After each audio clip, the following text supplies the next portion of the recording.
Amaravati రాజధానిపై Paytm batch విష ప్రచారం చేస్తా ఉన్నారు. నరేంద్ర మోదీ అమరావతి పునర్నిర్మాణానికి శంకుస్థాపన చేయడానికి రాబోతా ఉన్నారు.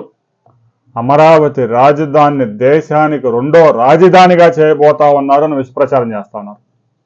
ఇంకా తర్వాత ఏప్రిల్ 15 తర్వాత ప్రధానమంత్రి వచ్చి శంకుస్థాపన చేసి వెళ్ళిపోయిన తర్వాత దేశానికి రెండో రాజధాని చేస్తారనుకున్నాము. కనీసం గతంలో మాదిరి చెంబు నీళ్లు మట్టి కూడా ఇవ్వకుండా పోయినాడు అని చెప్పేసి ప్రచారం చేస్తారు.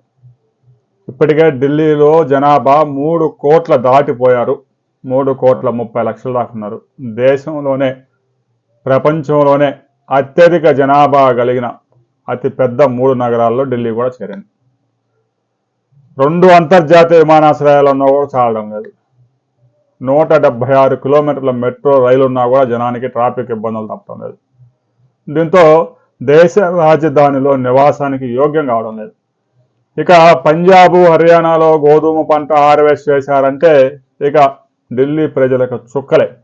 ప్రతి సంవత్సరం 4-5 నెలల పాటు విషవాయువులు పీల్చలేక జనాలు గుంపులు అనారోగ్యం పాలవుతా ఉన్నారు.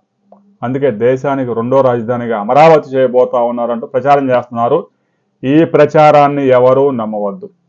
అమరావతి ఆంధ్రప్రదేశ్కి రాజధానిగా ఉండబోతామని కేంద్ర ప్రభుత్వ రంగ సంస్థలు వాళ్ళ కార్యాలయాలు పెట్టుకుంటారు. అది కూడా అన్ని సంస్థలు రావాలని ఏం లేదు. అవసరాన్ని బట్టి కార్యాలయాలు పెట్టుకుంటారు. ప్రధాని నరేంద్ర మోదీ అమరావతి రాజధానికి 2,500 కోట్ల రూపాయలు ప్రకటించబోతా ఉన్నారు. ఇప్పటికే 48,000 కోట్ల రూపాయలు టెండర్స్ పిలిచారు. వర్క్ ఆర్డర్స్ కూడా ఇచ్చారు. పనులు కూడా ప్రారంభించారు. చాలా సంస్థలు ఇప్పటికే యంత్రాలను తరలిస్తూ ఉన్నాయి. మ్యాన్ పవర్ లేబర్ను కూడా బీహార్, ఒరిస్సా, ఛత్తీస్గఢ్, జార్ఖండ్ నుంచి పెద్ద ఎత్తున తీసుకొస్తున్నారు. ఇక నీరుకొండలో జలాశయాన్ని అభివృద్ధికి తీసుకున్న సంస్థ పనులు కూడా ప్రారంభించింది. నీరుకొండ జలాశయం నుంచి గ్రావిటీ ద్వారా రాజధానిలో 8 కిలోమీటర్ల కాలువను కూడా అభివృద్ధి చేయబోతా ఉన్నారు. రాజధాని అవసరాలు, నీటి అవసరాలు తీర్చడంతో పాటు రాజధానిలో పర్యాటక ప్రాంతం అభివృద్ధికి నీరుకొండ జలాశయం పెద్ద ఎత్తున ఉపయోగపడబోతా ఉంది. ఇక నీరుకొండ ప్రాంతంలోనే మెట్రో స్టేషన్స్ కూడా రాబోతా ఉన్నాయి.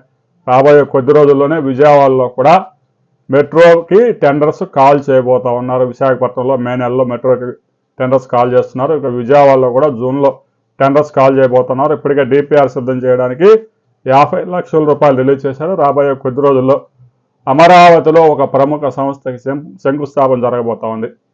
1,300 కోట్ల రూపాయల ఖర్చుతో ఒక ప్రముఖ సంస్థకి శంకుస్థాపన చేయడానికి ఏర్పాట్లు జరుగుతూ ఉన్నాయి. అది ఏ గ్రామంలో వస్తుంది, ఆ సంస్థ వివరాలు మరో వీడియోలో తెలుసుకుందాం.